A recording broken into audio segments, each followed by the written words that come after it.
හරි ලියන්න ඔයාලා මාතෘකාවක් අලුත් පාඩමක් අද කරන්න යන්නේ බලය. ලියන්න බලය.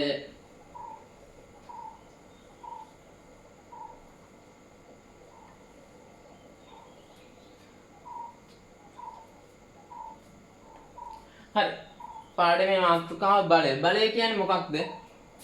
බලයක් කියලා කියන්නේ ඇදීමකට හරි තල්ලු කිරීමකට හරි අපි කියනවා බලයක් කියලා. ඇදීමක් හෝ තල්ලු කිරීමකට අපි කියනවා බලයක් කියලා. දැන් උදාහරණයක් බලන්න යගුලියක් දාන. යගුලිය දානකොට ඇත්තටම යගුලිය කියන්නේ මොකද්ද? තල්ලු කිරීමනේ. හෙල්ල විසි කරනවා. තල්ලු කිරීලා. ඊට පස්සේ ලිඳෙන් වතුර අදිනවා. ඇදීමක්. බරක් උස්සනවා. අපේ පැත්තට ඇදීමක්. වාහනයක් තල්ලු කරනවා. දොරක් අරිනවා. අරිනවා කියන්නේ තල්ලු කරනවා. දොරක් අරිනවා කියන්නේ අපේ පැත්තට ඇදීමක්. දොරක් වහනවා කියන්නේ තල්ලු කිරීම. සමහරట్లాට. ඊට පස්සේ මකන එකේ මකනවා. ඇදීමකුයි තල්ලු කිරීමකුයි දෙකම වෙනවා. ඊට පස්සේ ලියනවා. ඇදීමක් තල්ලු කිරීමක් දෙකම වෙනවා. ඉතින් මේ මොකද්ද මේ බලයක් කියන්නේ නම් ඇදීමක් හෝ තල්ලු කිරීමක්. ඉතින් බලයකට විශාලත්වයක් තියෙනවා. සමහරట్లాට මෙහෙම පොඩි තල්ලුවක් දාපුවාම මේ වාහනේ හරි නැත්නම් අපේ දොර හරි ඇරෙන්නේ නැහැ. තල්ලුවක් දැම්මම වැඩක් නැහැ. ටිකක් තද කරලා දාපුවාම මොකද වෙන්නේ? ඒක මේ චලනය වෙනවා. එහෙනම් බලයට විශාලත්වයක් තියෙනවා. ඊට පස්සේ දිශාවකුත් තියෙනවානේ. සමහරట్లాට ලිඳේ වතුර අදින්න පැත්තක් තියෙනවා. ඊට පස්සේ බරක් උස්සන පැත්තක් තියෙනවා. බලය යොදන පැත්තක් අනිවාර්යෙන් තියෙනවා. විශාලත්වයක් තියෙනවා, දිශාවක් තියෙනවා. ওই විශාලත්වකුයි දිශාවකුයි තියෙන ඒවාට කියනවා දෛශික කියලා. විශාලත්වකුයි දිශාවකුයි තියෙන ඒවාට දෛශික කියනවා. විශාලත්වයක් මේකේ තියෙන විශාලත්වයේ දිශාවේ දෙකම. විශාලත්වය දිශාව. ඒවට දෛශික කියනවා. විශාලත්වයක් විතරක් තියෙන ඒවාට කියනවා අදීශ.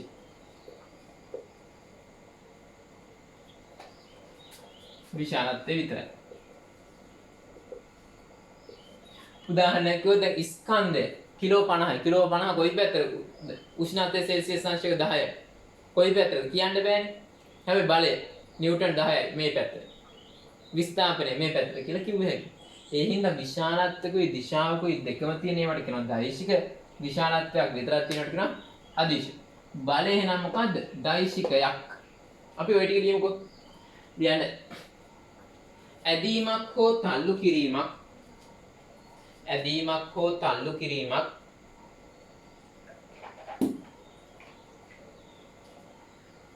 බලයක් නමින් හඳුන්වයි.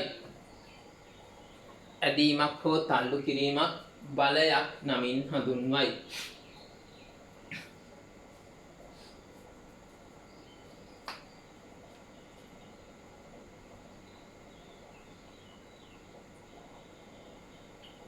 ඇදීමක් හෝ තල්ලු කිරීමක් බලයක් නමින් හඳුන්වයි.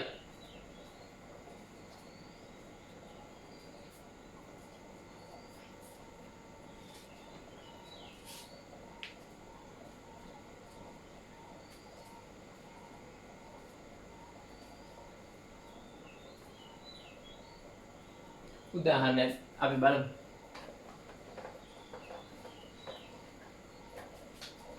යගුලිය දැමීම.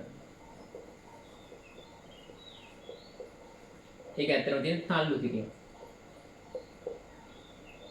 ඊට පස්සේ බයිසිකල් පැදීම.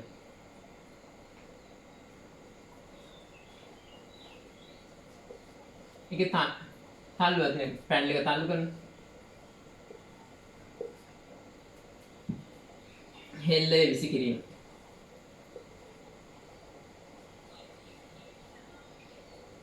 තල්ලුව. ඇවිදීම තල්ලුව.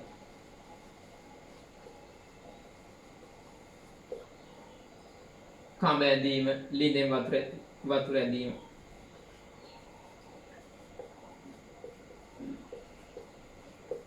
බරක් එසවීම ඇදීම.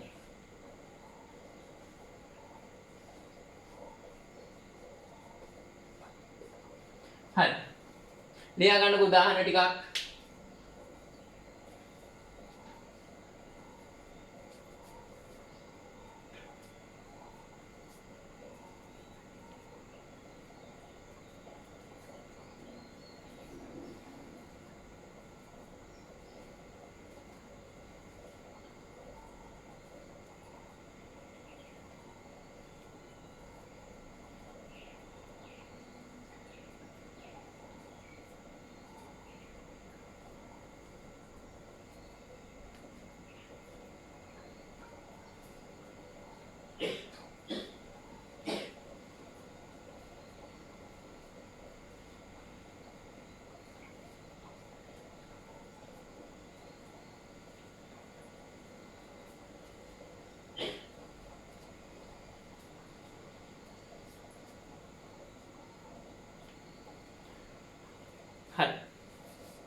ලියන්න පුංචි මාතෘකාව දෛශික.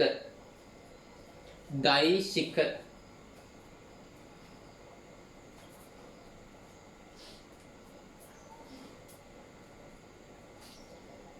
ලියන්න ඒක යටතේ විශාලත්වයක් හා දිශාවක්. විශාලත්වයක් හා දිශාවක්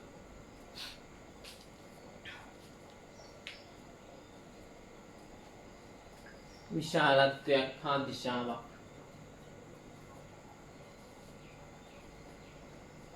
පවතින මිනුම් දෛශික නම් වේ.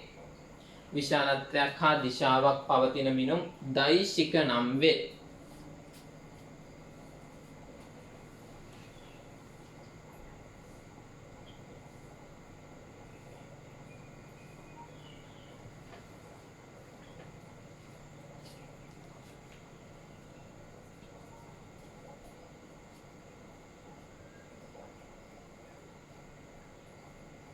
ඊළඟ මාතෘකාව අදීශ. අදීශ.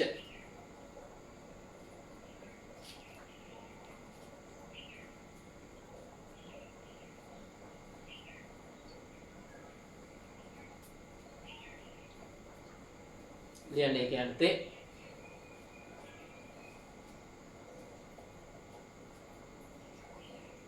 විශාලත්වයක් පමණක් පවතින විශාලත්වයක් පමණක් පවතින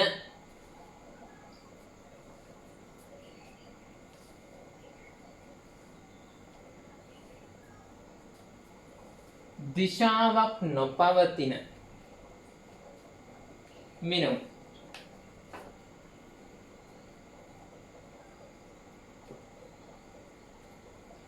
අදීශ නම් වේ.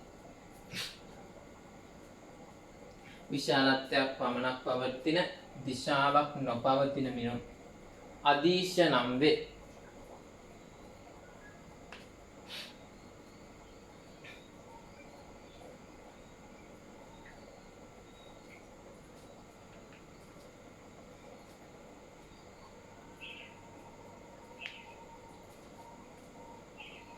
රූලක් ඇරලා රතු පාටින් ලියන්න.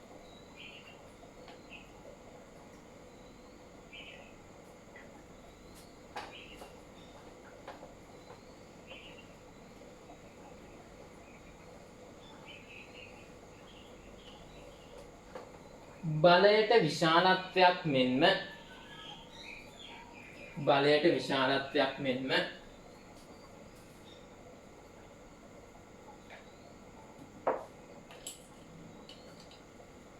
දිශාවක්ද ඇත. බලයට විශාලත්වයක් මෙන්ම දිශාවක්ද ඇත.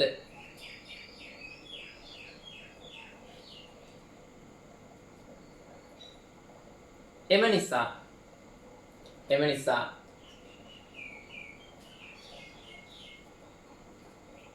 බලය දෛශිකයකි. එම නිසා බලය දෛශිකයකි.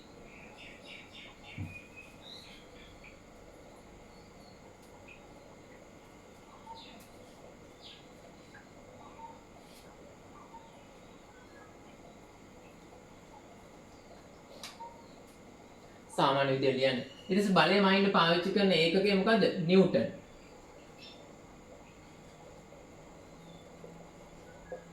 කැපිටල් N මොකද? බලය පිළිබඳ සංකල්පය ඉදිරිපත් කෙරුවේ කවුද?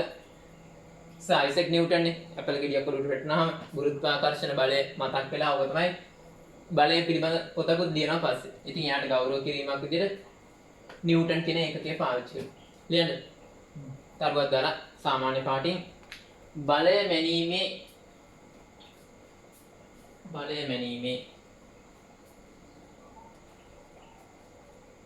ඒකකය රතු පාටින් නිව්ටන් වේ.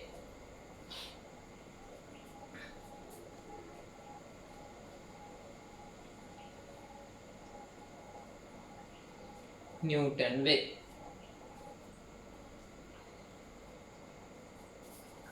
බලය මැනීමේ ඒකකය නිව්ටන් වේ.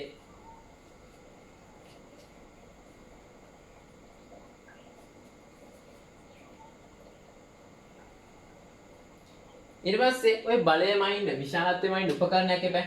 අපි අර කේල් කමයින්ඩ් පාවිච්චි කරන වගේ තරාදියක් තියෙනවා.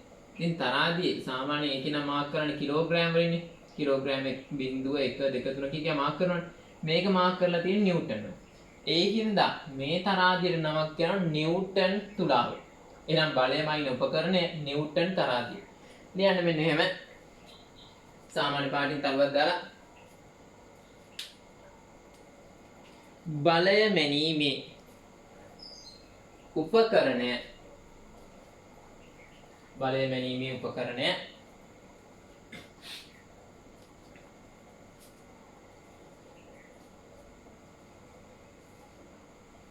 රතු පාටින්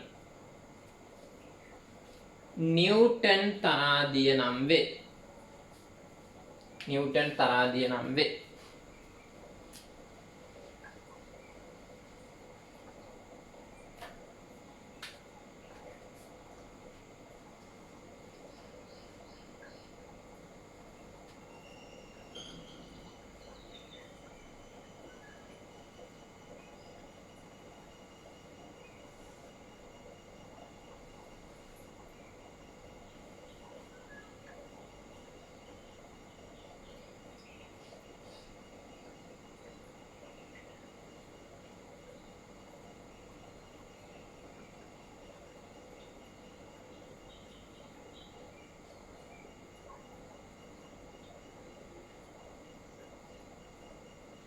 එන්න වලින් මාක් කරලා තියෙනවා. මෙතන කෑල්ලක් තියෙනවා. මේක ඇතුලේ තියෙන ස්ප්‍රින් එක. මේ ස්ප්‍රින් එක ගිහින් මෙතනින් එළියට ඇවිල්ලා තියෙනවා කොක්ක. පරිමාණය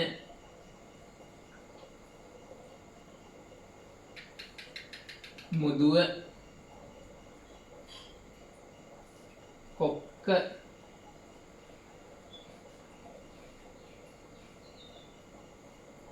එසේ දර්ශකය.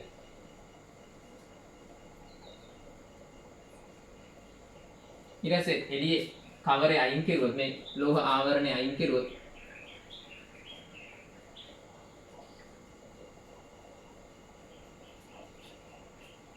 නිකම් දුන්නක් තියෙනවා.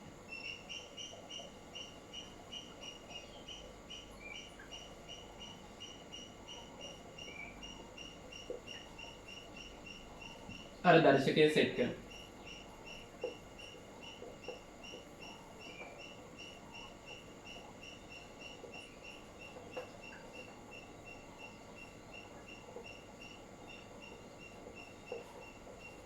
හරි ඇඳ ගන්නකෝ.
හරි.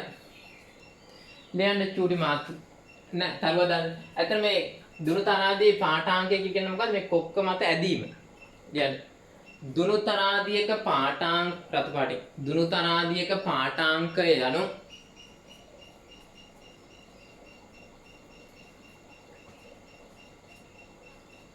එහි කොක්ක මත ඇති ආතතියයි. දුනු තරාදියක පාඨාංකය යනු එහි කොක්ක මත ඇති ආතතියයි. දුනු තරාදියක පාඨාංකය යනු එහි කොක්ක මත ඇති ආතතියයි.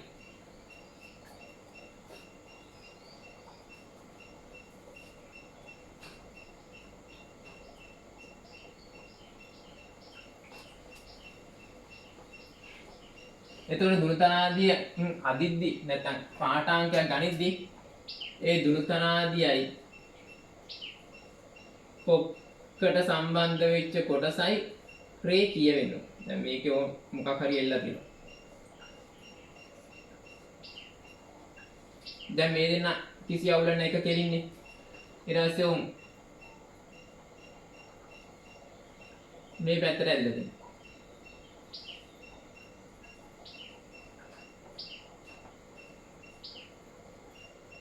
මේ පැත්ත නූල අදින්න. අවුලක් නැහැ.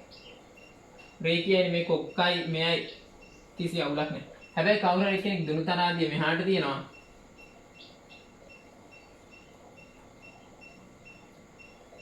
නූල අදිනවා මෙහාට. වැරදි මේ. මෙතන කෝණේ වැරද්දක් තියෙනවනේ. මේකේ රේඛීයයි. ඒ කියන්නේ 180කින් තියෙනවා. මේක 180කට වඩා අඩුයි.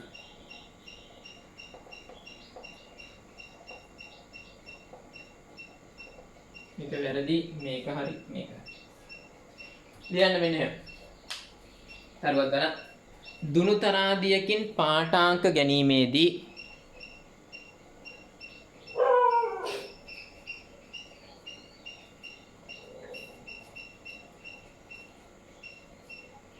දුනු තරාදියකින් පාඨාංක ගැනීමේදී කොක්ක හා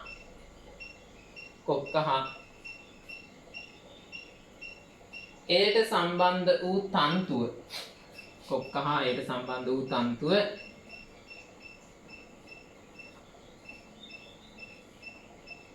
රේඛීයව තිබිය යුතු වේ. ඕම් කප්පියක් දාලා මේ බරක් දාලා මේක වගේ තියෙන්නේ. මේක මෙතන රේඛීයයි 180. මේකත් තන්තුව හා කොක්ක රේඛීයව තිබිය යුතු වේ. හරි ඇඳලා දාන්නකෝ ඒ ටික.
හරි.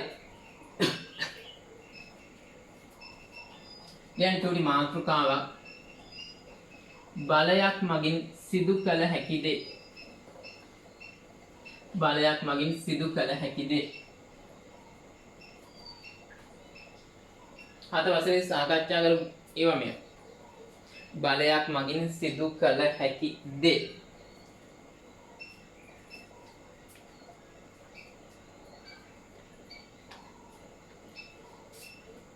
හරි පළවෙනි දේ තමයි ඔය දැන් හිතන්නකො මොන හරි බෝලයක් තියෙනවා ෆුට්බෝලයක් තියෙනවා උන් පයින් ගහනවා දුවගෙන ඇවිල්ලා පයින් පාරක් ගහනවා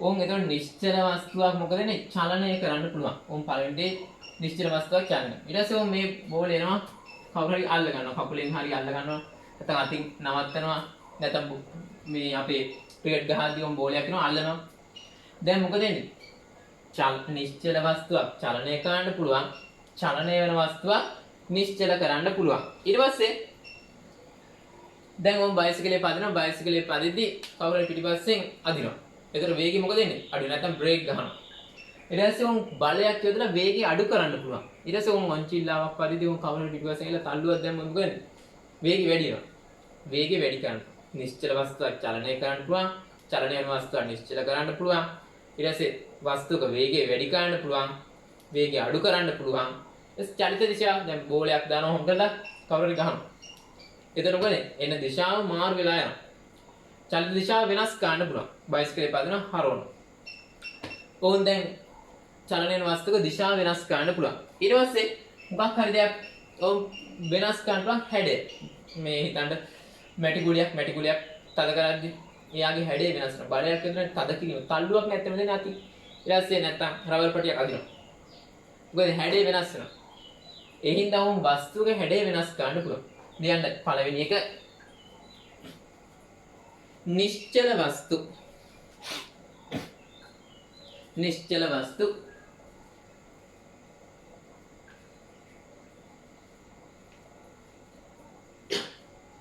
चलनय कल हैक निश्चल वस्तु चलनय कल हैक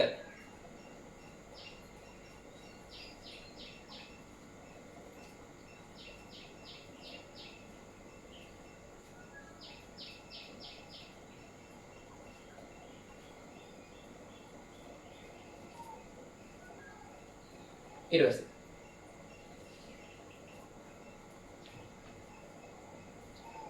දෙවෙනි චලනය වන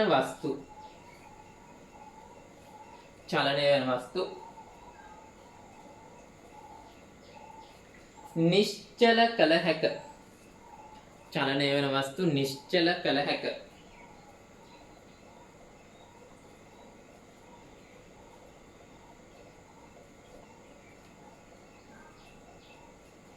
निश्चल वस्तु चलने कल हैक चलने वන वस्तु निश्चल कल हैक තුන්වෙනි එක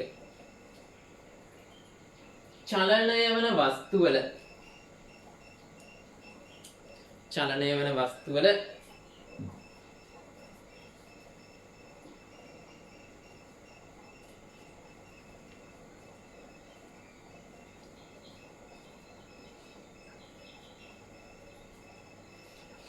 වේගය වෙනස් කළ හැක චලනය වන වස්තු වල වේගය වෙනස් කළ හැක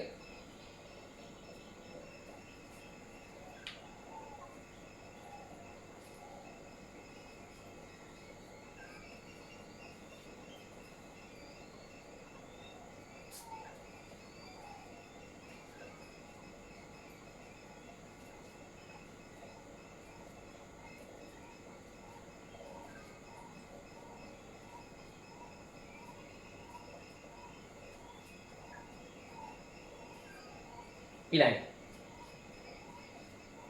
චලනය වන වස්තු වල ගමන් දිශාව වෙනස් කළ හැක චලනය වන වස්තු වල ගමන් දිශාව වෙනස් කළ හැක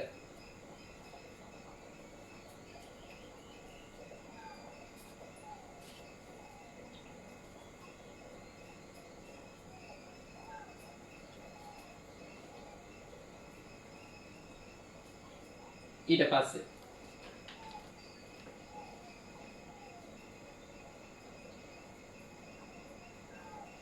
වස්තුවක හැඩය වෙනස් කළ හැක. වස්තුවක හැඩය වෙනස් කළ හැක.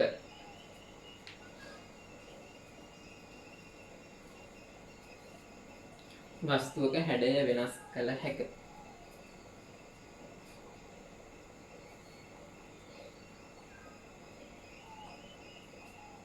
හරි. ඔන්න ඔය ටික තමයි බලය කරන්න පුළුවන් වැඩ. දැන් අපි කතා කරලා බලය කියන්නේ මොකද්ද? ඇදීමක් හරි තල්ලු කිරීම. බලය මයින්නේ ඒකකේ නිව්ටන්. බලය දෛශිකයි. විශාලත්වක දිශාවකුයි තියෙනවා. මයින් උපකරණය. දුරු තරාදි නැත්නම් නිව්ටන් තුලාව. ඊට පස්සේ කතා කරලා බලයකින් කරන්න පුළුවන් වැඩ ටික.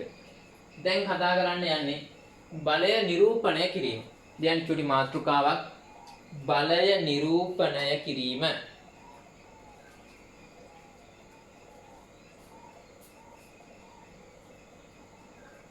නෑ ඒක කවන්න.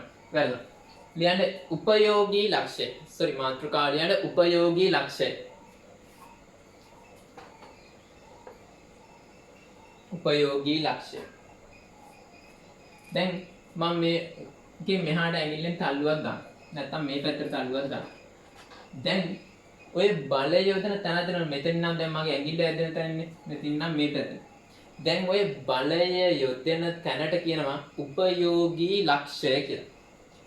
එහෙනම් බලය යෙදෙන තැනට කියනවා උපයෝගී ලක්ෂ්‍ය. දැන්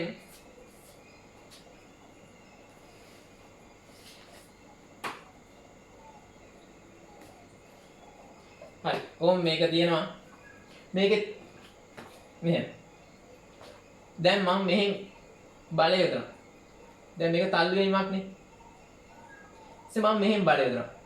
එතකොට මොකද වෙන්නේ මේක? පෙරලීම. ඒ හින්දා උපයෝගී ලක්ෂ්‍ය වෙනස් වෙද්දී මෙහෙන් තල්ලුවක් දැන් මෙහෙන් පෙරලීම. දැන් උපයෝගී ලක්ෂ්‍ය වෙනස් වෙද්දී මොකද වෙන්නේ? චලිත ස්වභාවයත් වෙනස් වෙනවා. ලියන්න මෙන්න එහෙම. උපයෝගී ලක්ෂ්‍ය යටතේ රතු පාටින් වස්තුවක් මත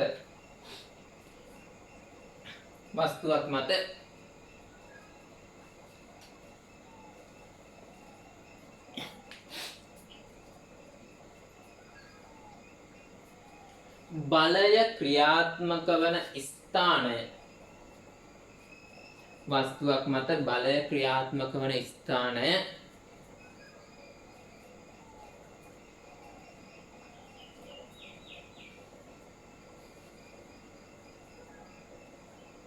උපයෝගී ලක්ෂය නම් වේ.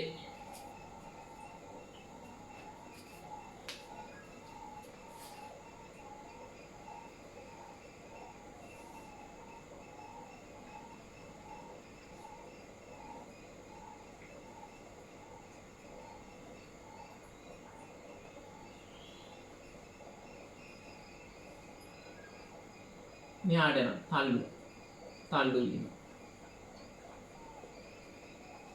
වස්තුවේ තමයි මේ තියෙන්නේ. මේ උපයෝගී ලක්ෂ්‍ය.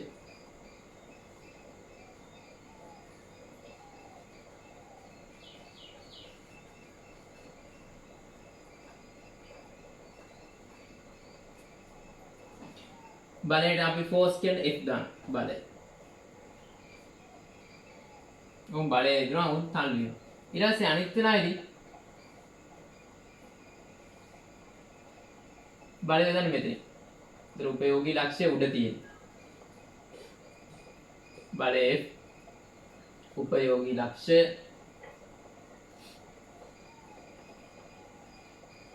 එතකොට පෙරලීම.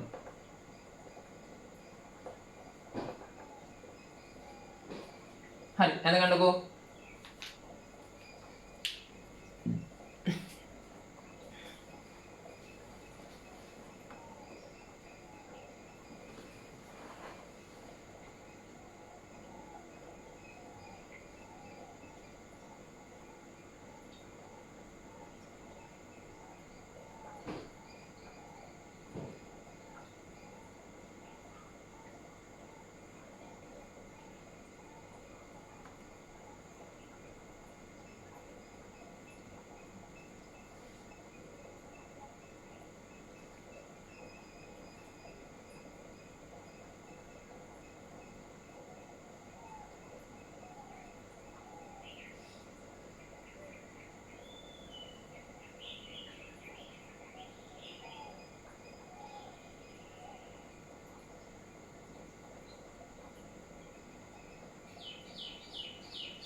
හරිනේ.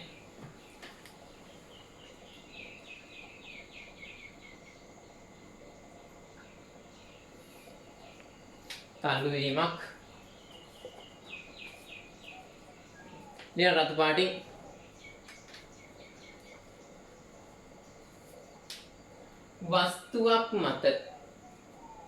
වස්තුවක් මත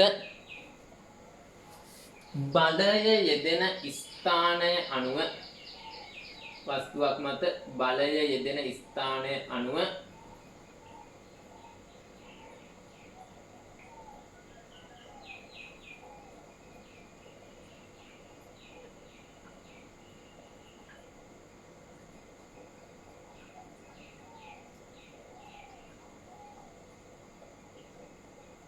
එනම් උපයෝගී ලක්ෂයේ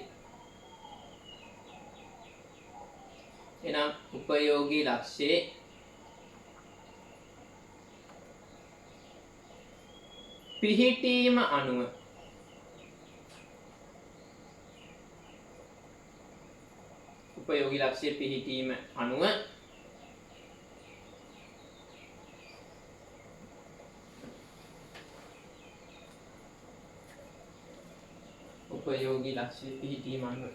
එහි චලිත ස්වરૂපය වෙනස් වේ.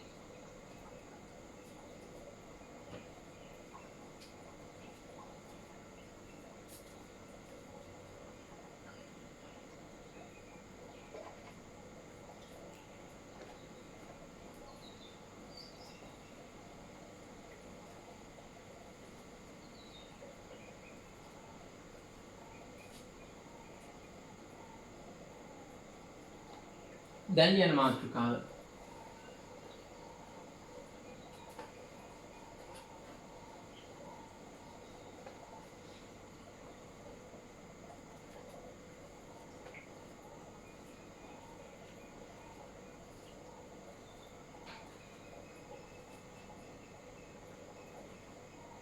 බලය නිරූපණය කිරීම.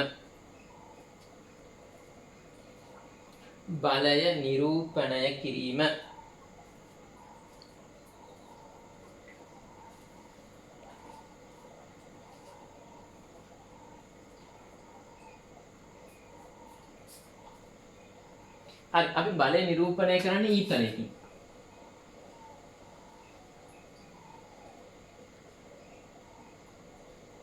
ඊතලයේ දිශාවෙන් බලයේ දිශාව පෙන්වනවා.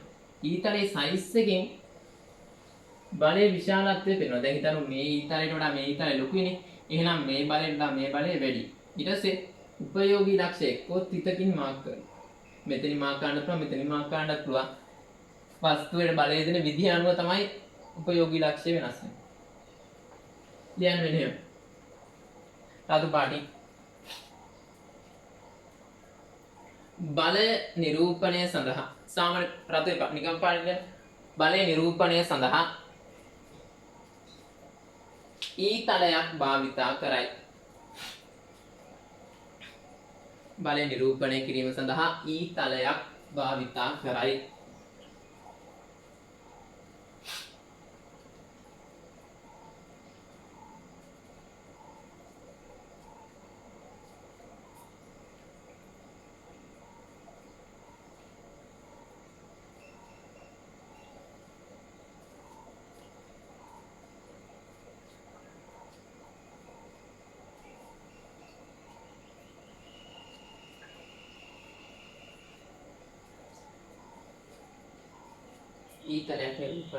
ඊතලයක් භාවිතා කරයි. රතු පාටින් යන ඊතලයේ විශාලත්වයෙන්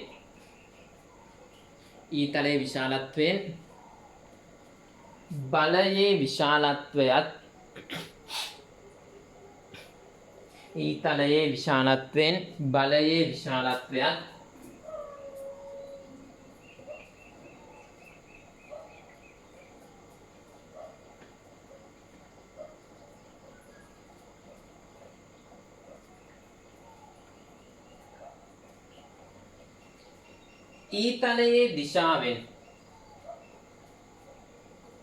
ඊතලයේ දිශාවෙන්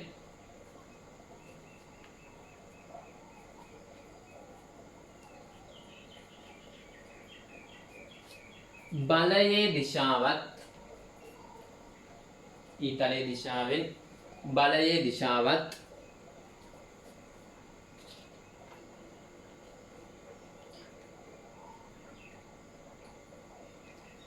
තිතකින්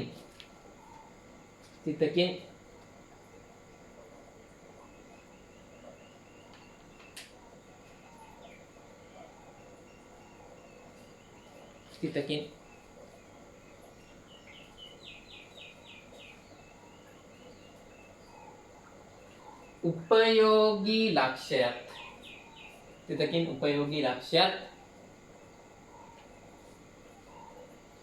निरूपणය කරයි. තිතකින් उपयोगी लक्ष्यත් निरूपणය කරයි.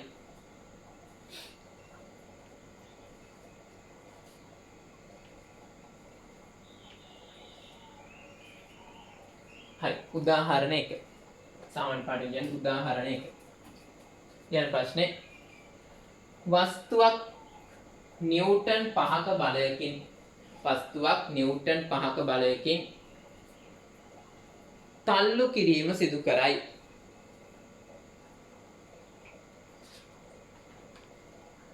වස්තුවක් නිව්ටන් 5ක බලයකින් තල්ලු කිරීම සිදු කරයි.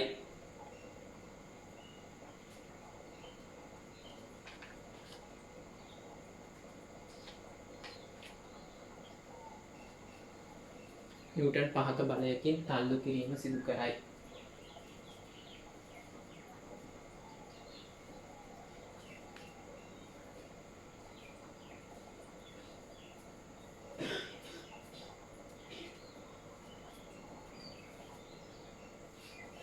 ඊළඟ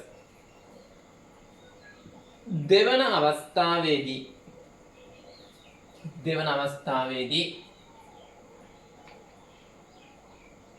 එම වස්තුව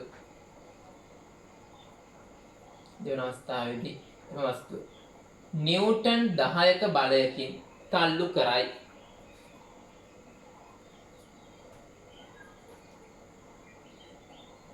දැන් බලමු කොන් කිව්ව වස්තුවක් තියෙනවලු. පළවෙනි අවස්ථාවේදී නිව්ටන් 5යිලු දෙන්නේ. දැන් තල්ලුවක්නේ. තල්ලු කරන්න එක්කෝ මේ පැත්තෙන් තල්ලු කරන්න ඕන එක්කෝ මේ පැත්තෙන් තල්ලු කරන්න. ඒ හින්දා එක්කෝ ඊතලේ මෙහෙම දාන්න. තල්ලුවක් නම් බලය දෙන්නේ කොයි පැත්තටද? වස්තුව පැත්තට. ඊතලේ දැම්මා ඕන් දිශාව දැම්මා. මෙතන තිතක්.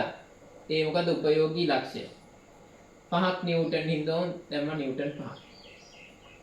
දෙවෙනි වෙලාවේදී නිව්ටන් 10ක්. එහෙනම් මේ ඊතලේ සෙන්ටිමීටරයක් නම් මේ ඊතලේ සෙන්ටිමීටර් 2ක් වෙන්න ඕන. ඒ වගේ දෙගුණයක් වෙන්න ඕන. 10ක් නිව්ටන්. ඔච්චර. එන්න දාන්නකෝ.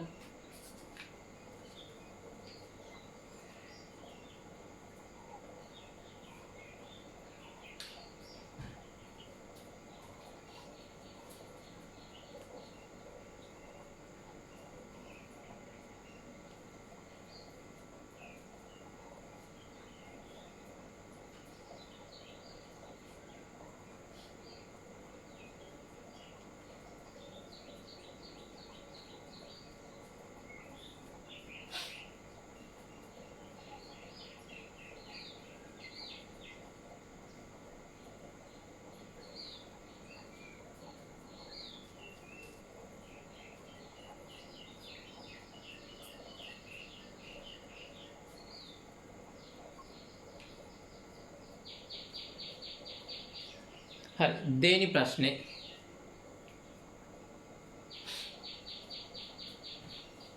යන වස්තුවක් නිව්ටන් 5කින් ඇදීම සිදු කරන අතර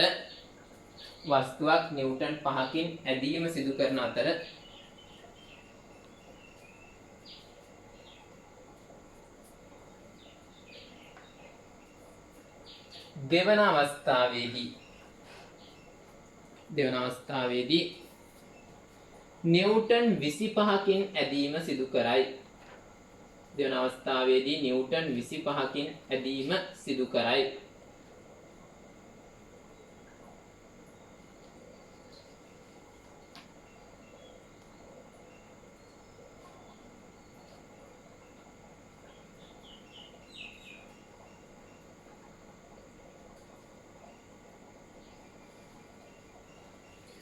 හරි දැන් මේ තල්ලුවට ඊතලේ වස්තුව පැත්තට දැම්මට ඇදීමකදී එහෙම වෙන්නේ නැහනේ. එක්කෝ මේ පැත්තට අද්දනවා නැත්නම් මේ පැත්තට ඊතලේ දැම්මත් කමන්නේ නැත්නම් මේ පැත්තට ඊතලේ දැම්මත් කමන්නේ. මේ පැත්තට දාමු ලේසි. 5 නිව්ටන්. ඕම් උපයෝගී ලක්ෂ්‍ය මෙතන බලය දෙන්න. ඊට පස්සේ ඊළඟ වෙලාවේදී 25ක් කියනනේ. අර ඊතලේ 5ක් නම් ඒ වගේ 5 ගුණයක් ඊතලේ ලොකු වෙන්න උන හරිනවා.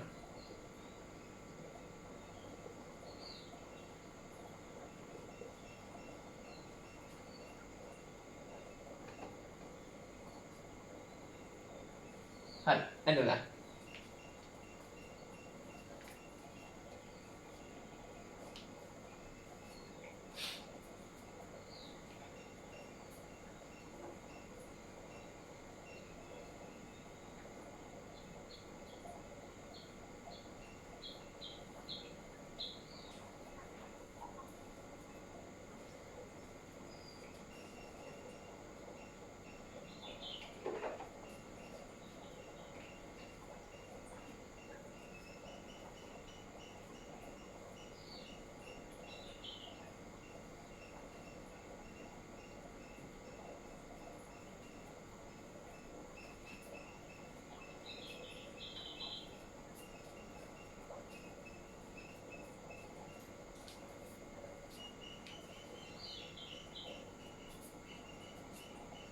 ඊළඟ ඔයාලා ලියන්න.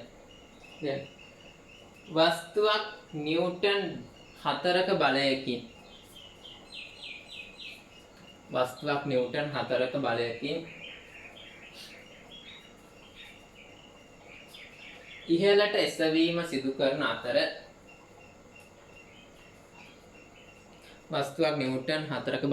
ඉහළට එසවීම සිදු කරන අතර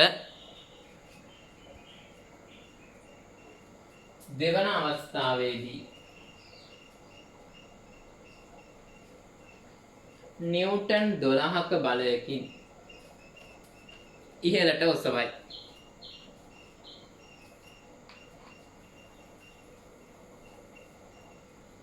හරි අඳින්නකෝ. වස්තු දෙන ඉහළට නේ උපයෝගී ලක්ෂ්‍ය 4යි. මේකේ වගේ 3 ගුණයක් වෙනවා. 4 වගේ 3 ගුණයක් වෙනවා.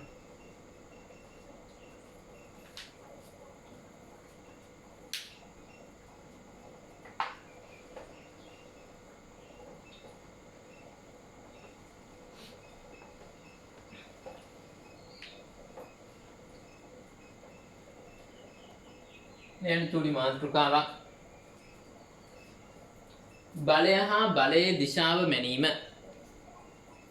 බලය හා බලයේ දිශාව මැනීම.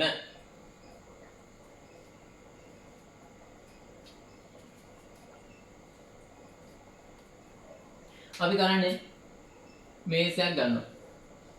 මේසෙ උඩින් ලී කුට්ටියක් තියලා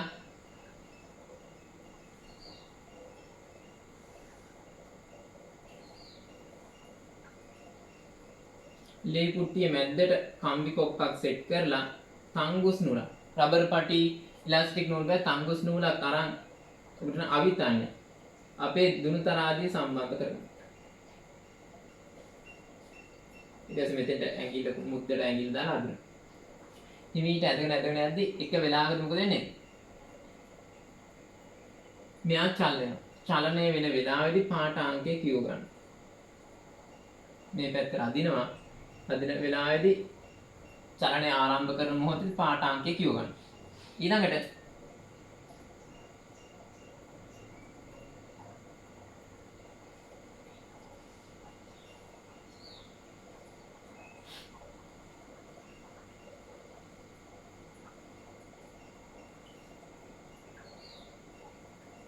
අපි පැත්ත පොඩ්ඩක් ඇල කරලා අදිනවා. දැන් ඉස්සෙල්ලා මේ පැත්ත ඇදෙන් දැන් පොඩ්ඩක් මෙහාට කරලා අදිනවා. මේ පැත්ත. එතකොට ලී කුට්ටියට අස් ගාලා හැරෙනවනේ. හැරලා මෙතන කොක්ක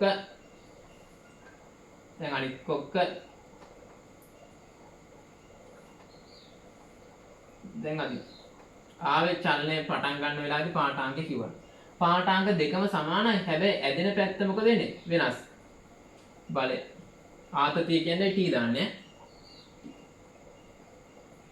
එහෙනම් අපිට පුළුවන් මොකද්ද මේ ලී කුට්ටියක් හරි මොකක් හරි එකක් මත එදෙන බලය හොයාගන්න දුනු තරාදියක් පාවිච්චි. විශාලත්වය මැනගත්ත දුනු තරාදියෙන් නූලෙන් මොකද්ද? එයා මත යෙදෙන බලයේ දිශාව හොයන්න පුළුවන්. දැන් මේකේ බලය දෙන්නේ කොහටද? Fම දාමුකෝ. මේ පැත්ත. මේකේ බලය දෙන්නේ මෙතන. නූල ඇදී තියෙන දිශාවෙන් බලයේ දිශාව තීරණය කරන්න පුළුවන්. එහෙනම් ඕන කරනවා ලී කුට්ටියක්, ඇණයක්, තංගුස් නූලක්, දුනු තරාදිය.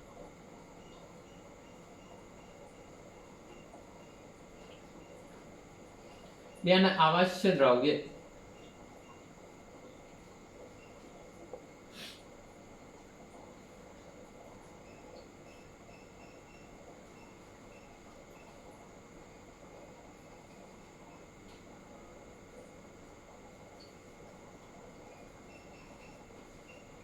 ලී කුට්ටියක්,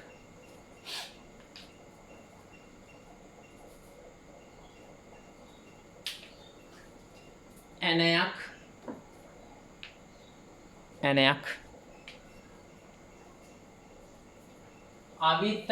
අවිතන්‍ය කියන්නේ ඇදෙන්නේ නැති අවිතන්‍ය තන්තුවක් වරණිතේ තංගුස් නූලක්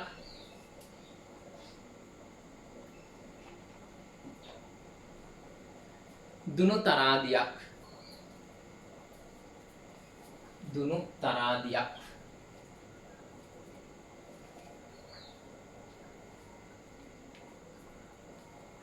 ලියන ක්‍රමය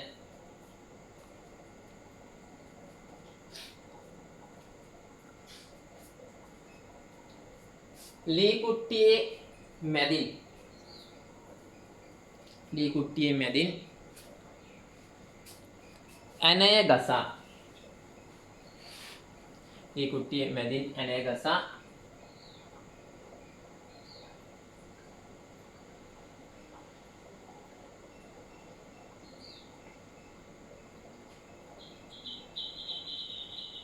එයට තංගුස් නූල ගැට ගසා ගැනීම.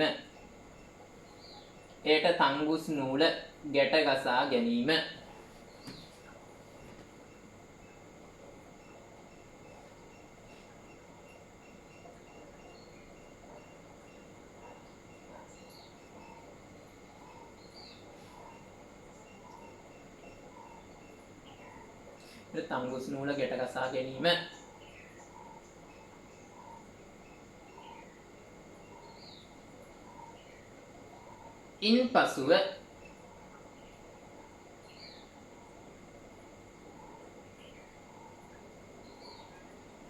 නූලේ අනෙත් කෙළවරට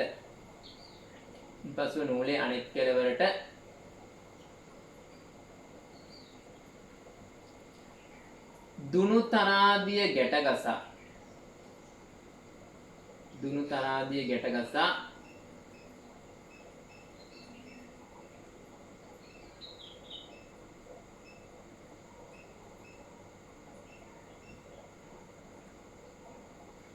සෙමෙන් අදිමින්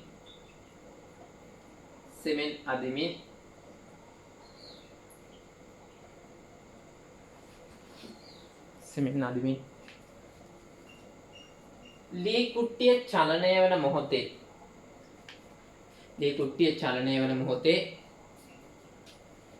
පාඨාංකය කියවා ගැනීම. ලී කුට්ටිය චලනය වන මොහොතේ පාඨාංකය කියවා ගැනීම.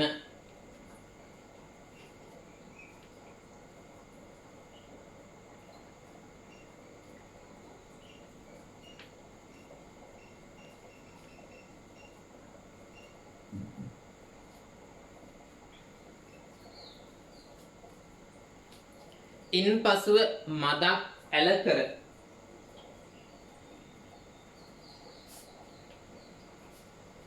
දුනු තරාදිය ඇදීම.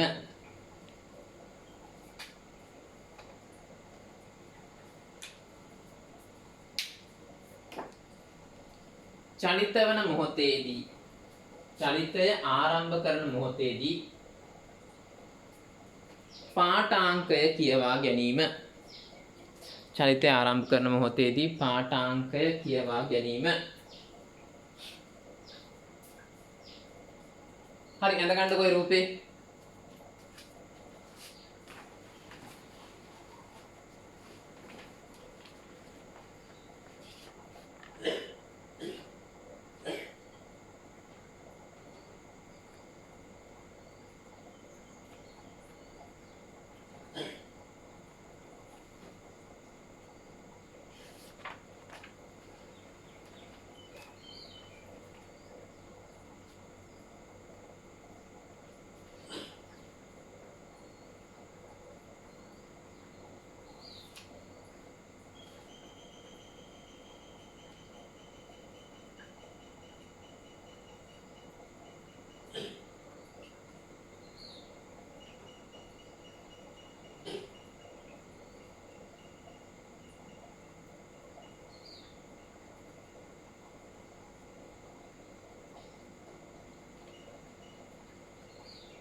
හරි එන ගත්ත නේද?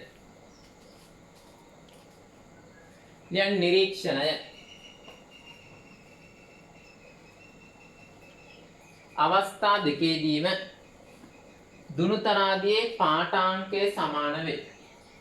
අවස්ථා දෙකේදීම දුනුතරාදියේ පාඨාංකය සමාන වේ.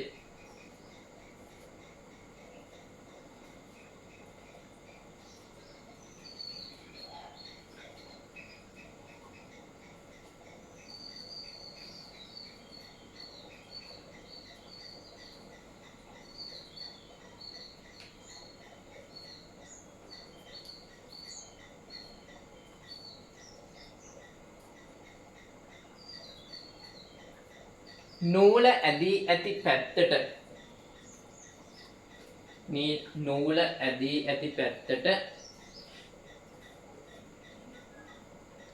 ලී කුට්ටිය හැරී ගමන් කරයි.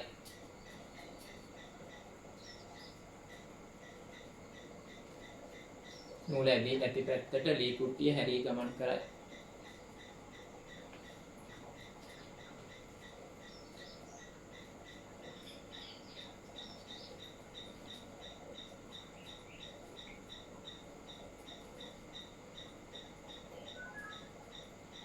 දැන් නිගමනය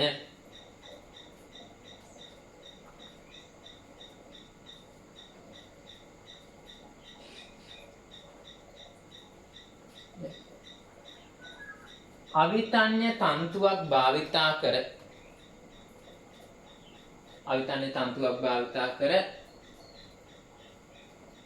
වස්තුවක් මත යෙදෙන බලයේ දිශාව සෙවිය හැක. අවිතන්නේ තන්තුවක් භාවිතා කර වස්තුවක් මත යෙදෙන බලයේ දිශාව සෙවිය හැක.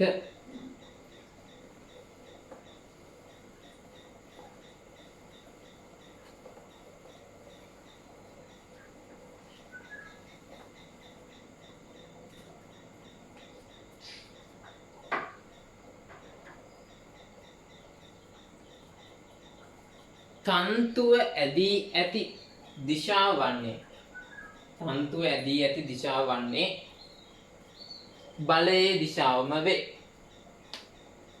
තන්තුව ඇදී ඇති දිශාව වන්නේ බලයේ දිශාවම වේ. හරි පාඩම නම් ඉවරයි. ඒවට චූටි කොටසක් තියෙනවා තව. දැන් අමතර දැනුම.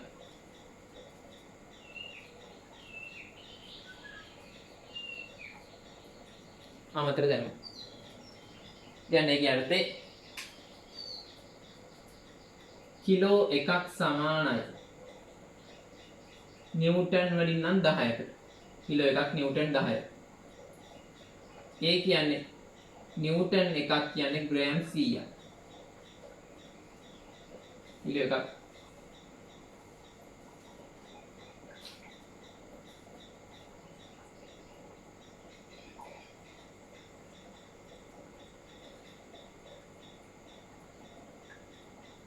ඊට පස්සේ දැන් අපි ওই බර කිව්වට වැඩක් නැහැ. ස්කන්ධ.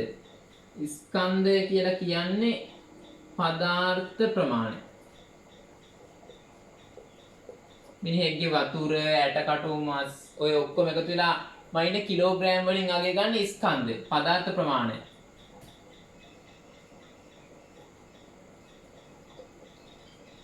පදාර්ථ ප්‍රමාණය පිළිබඳ විමක් තමයි ස්කන්ධ කියන්නේ.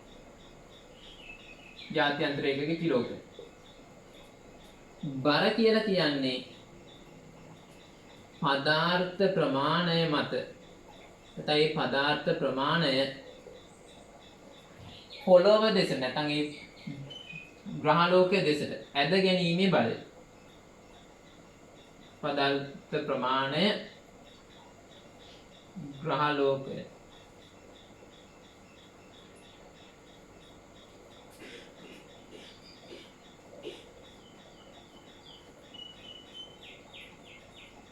ඇද ගැනීමේ බලය.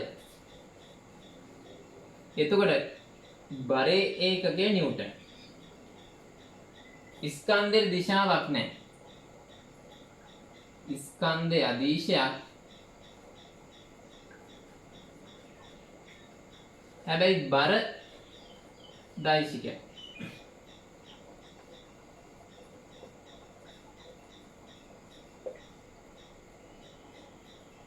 ඒ කිව්වේ ළමයෙක් ඉන්නවා. උගේ ස්කන්ධය 50 කිලෝග්‍රෑම්. ඌව පොළොව පැත්තට ඇද ගන්න එකට කියනවා බර කියලා. උන් මේ පැත්තට තමයි ස්කන්ධේ කොයි පැත්තටවත් නැහැ. මාක් කරන්න බෑ ස්කන්ධ. හැබැයි කිලෝ 50යිනේ. කිලෝ එකක් කියන්නේ නිව්ටන් 10ක් නම් මේ එයාගේ බර ගන්න 10න් ගුණ කරන්න. නිව්ටන් 10ක් පල්ලෙහාට. මේ බර. මේ ස්කන්ධ.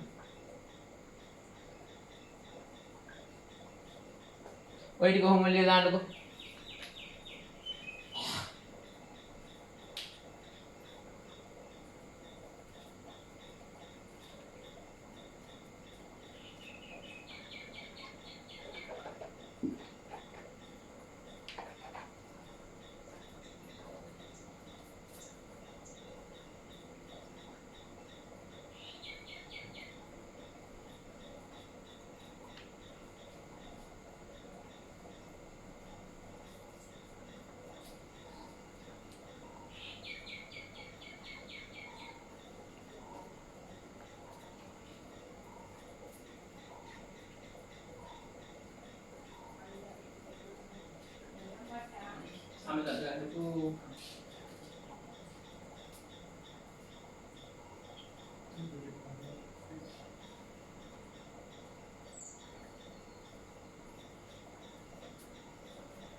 හරි ස්ක්‍රීන්ෂොට් එකක් ගහගන්නකෝ ඔබ.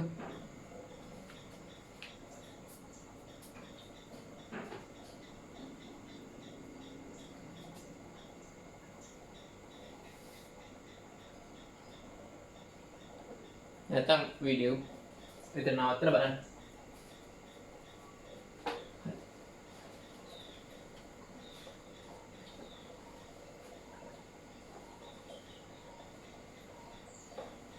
දැන් ඊට පස්සේ බලය ගන්නා සමීකරණය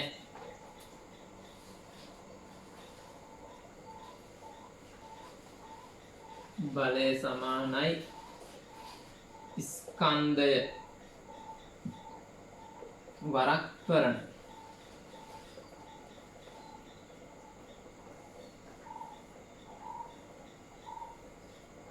ස්කන්ධය දන්නවා ත්වරණය කියලා කියන්නේ වේගෙ වැඩි වෙන්න ගතවන. ඒ කියන්නේ අපි රේස් කරනවා කියන්නේ නිශ්චලතාවය ඉඳන් ඕක ගමන ආරම්භ කරනවා. ඒතර වේගය එන්නේ වැඩි වෙනවනේ. ඔන්න ඔය වේගය වැඩි වෙන ශීඝ්‍රතාවයට කියන ත්වරණයක් කියලා. 10 වසරේදී හම්බෙන්නේ. දැනට ඔක මතක තියාගත්තාම ඇති.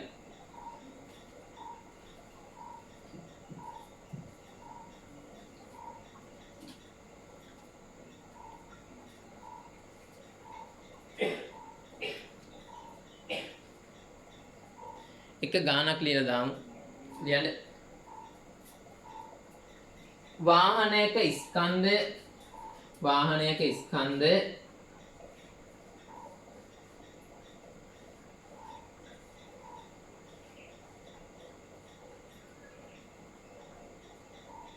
500ක් කිලෝ වන අතර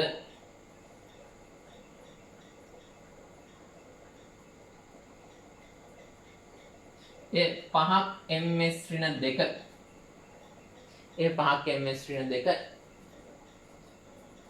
ත්වරණයෙන් ගමන් කරයි.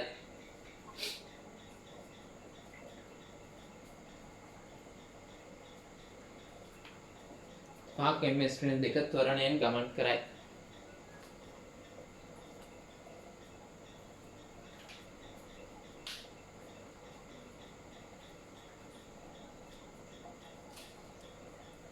වාහනය මත බලය සොයන්න. හරි බලන්නකෝ. F සමානයි m ලිව්වා. m කියන්නේ ස්කන්ධය. ස්කන්ධය කියන්නේ 500 කිලෝග්‍රෑම්. ත්වරණය කීයද? 5යි. මේ දෙන්න ගුණ කරනවා.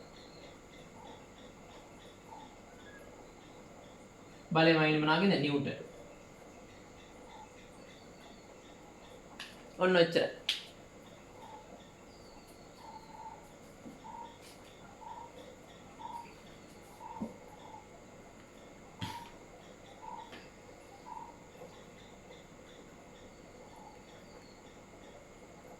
හරි. ඕන් ඒ පාඩමත් ඉවරයි. අපි ඊළඟට පටන් ගන්නවා ඇස කන.